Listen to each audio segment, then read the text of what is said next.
이번 시간부터 세 차례에 걸쳐 창의성에 대한 이야기를 하려고 합니다. 창의성은 방대하고 복잡하며 심오한 주제입니다. 단지 세 개의 콘텐츠로 창의성 교육이란 주제를 깊게 다루기는 어렵습니다. 하지만 부모님이 짧은 시간 동안에 창의성 교육의 속성을 이해하고 자녀 교육의 올바른 방향을 잡을 수 있도록 요약해서 접근하려고 합니다. 이를 위해 창의성 교육의 산실인 스탠포드 대학의 디스쿨의 교육과정을 참조하였습니다. 창의성 교육의 최고 권위자인 티나 실릭 교수의 수업과 그녀의 연구 결과를 바탕으로 우리 아이들에게 필요한 창의성 교육의 전략은 무엇인지, 일상에서 부모가 자녀들을 창의적인 인재로 키울 수 있는 게임형 지도 방법은 무엇인지 살펴보기로 하겠습니다. 우선은 자신의 자녀들이 가진 무한한 가능성에 의심을 품고 계실 부모님들을 위해 창의성은 절대 생물학적 우월성의 결과가 아님을 강조하고 싶습니다. 창의성은 유전의 결과가 아닙니다. 노벨 생리의학상 수상자인 에릭 캔들은 우리의 뇌를 문제 해결을 위해 진화된 창의성 기계라고 말합니다. 발달 및 통제가 가능하다는 의미입니다. 이러한 창의성 기계를 작동시키기 위해서는 전원 스위치가 필요합니다. 존스 홉킨스 대학의 찰스 림의 연구 결과에 따르면 이러한 스위치의 기능을 하는 곳이 바로 우리의 이마, 바로 뒤에 있는 전두엽입니다. 다 아시다시피 전두엽은 이성적인 판단을 담당하는 영역입니다. 그러다 보니 전두엽은 새로운 아이디어의 출현을 억제하는 기능을 합니다. 림은 창의적인 생각이 쏟아질 때 전두엽이 마치 꺼지는 것과 같은 현상을 자기 공명 촬영을 통해 확인했습니다. 맞습니다. 이 전두엽이라는 스위치를 쉽게 끌 수 있어야 창의적인 사람이 됩니다. 의학자들은 이성적인 판단을 잠시 접어두는 특별한 훈련을 반복하면서 누구나 이 스위치 전환의 기능을 연마할 수 있다고 말합니다. 우리는 이제 AI의 시대로 진입하면서 단순 암기나 이해만으로는 성공과 생존이 위태로운 세상, 즉 창의력이 우대받는 세상에 살고 있습니다. 티나 실릭은 인간은 누구나 타고난 발명성을 가지고 있어서 발명성에 불을 지피는 훈련을 통해 혁신적 아이디어를 내는 사람이 된다라고 말합니다. 그녀의 말대로 창의성은 타고난 능력이 아닙니다. 부모가 어떻게 교육하는가에 따라 자녀의 창의성은 달라집니다. 이 사실에 유념하시면서 이제부터의 이야기에 귀를 기울여 주시기 바랍니다. 과학적 탐구에 가설과 실험, 검증이라는 프로세스가 존재하듯이 창의성도 별도의 프로세스를 통해 연마 가능합니다. 이 프로세스의 초기에 필요한 준비 운동이 사고의 목록화 훈련입니다. 과학자들은 창의성의 측정을 공식화하려고 CQ 테스트를 고안했습니다. 이 테스트는 종이 한 장과 우표 한 장, 벽돌 한 개 등을 주고 얼마나 많은 걸 할 수 있는지 아이디어를 도출하는 개수로 점수를 냅니다. 사실 이러한 테스트는 현실에서의 실질적인 창의력을 규명하는 데 괴리가 있습니다. 실제 현실은 더 복잡한 상황과 조건이 얽혀 있기 때문입니다. 그러나 이처럼 아이디어의 개수를 늘려보는 훈련은 아이들에게 창의성 증진의 몸풀기 운동이 됩니다.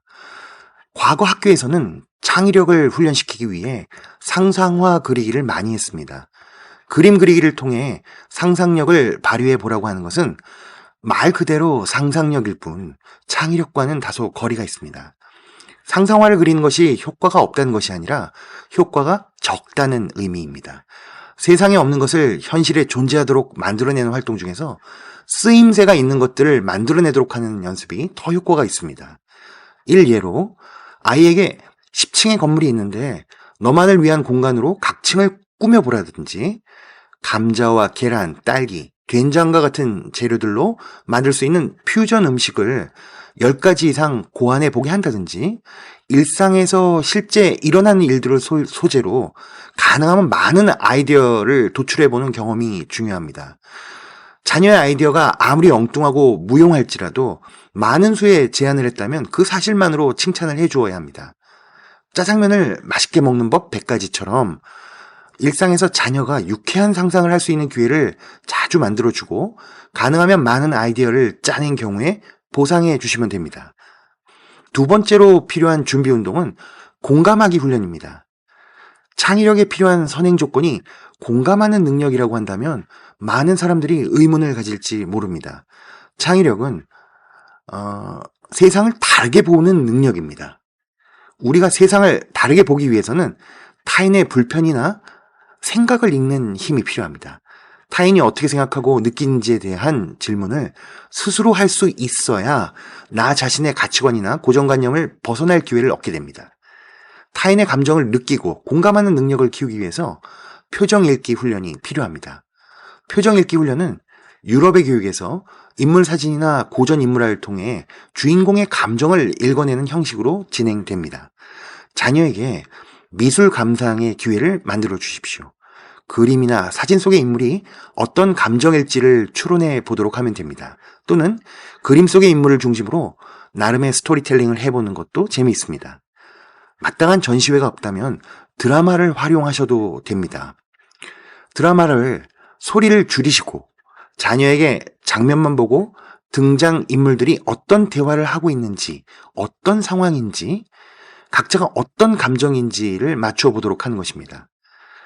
타인의 눈동자만을 보고 감정을 맞추는 공감 능력 테스트의 도구도 있습니다. 일상에서 인물의 감정에 집중하여 추론하는 연습이 중요합니다. 타인의 시각이나 자신과 다른 관점에서 세상을 바라볼 수 있어야 발상의 전환이 일어납니다. 지금까지 말씀드린 두 가지의 준비 운동을 일상에서 빈번히 실천하고 앞으로 말씀드릴 스탠포드의 훈련 방법이 연계된다면 자녀의 창의력은 기대 이상의 성장을 보일 것입니다. 현재 세계의 국가들에서 일어나고 있는 메이커 운동에 대해 들어보셨을 겁니다. 4차 산업혁명 시대에 AI의 시대에 살아남기 위해서 혁신가이자 창조력을 갖춘 메이커를 양성하고자 하는 운동이 오바마 대통령 시기에 정점을 이루었고 지금도 서구 교육의 핵심 트렌드로 자리 잡고 있습니다. 여기서 메이커란 단순히 소비자가 아니라 첨단 기술을 활용하여 자신이 필요한 것을 스스로 생산하는 창의적 인재들을 의미합니다. 이번 시간 말씀드린 두 가지 준비 운동은 사고의 다양성과 공감에 대한 이야기였습니다. 메이커 교육에서 지향하는 점이 바로 세상에 유용한 그리고 타인을 이롭게 하는 자원들을 만들어내는 다각적 시도입니다.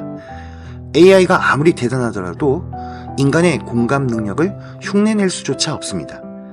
고도화되는 기술 사회에서 여러분의 자녀가 경쟁력을 가지려면 인간이 가진 상대적인 장점으로서 공감 능력이 필수 요건이 됩니다.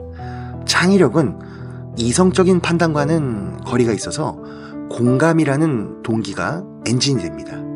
아이가 단어 하나를 더 외웠는지에 따라 미래가 결정되는 시대는 저물고 있습니다. 앞으로 창의력만이 성공의 열쇠가 되는 메이커의 세상이 도래할 것입니다. 깨어난 시각으로 자녀의 창의력 증진 교육에 서둘러 대비하시길 바랍니다.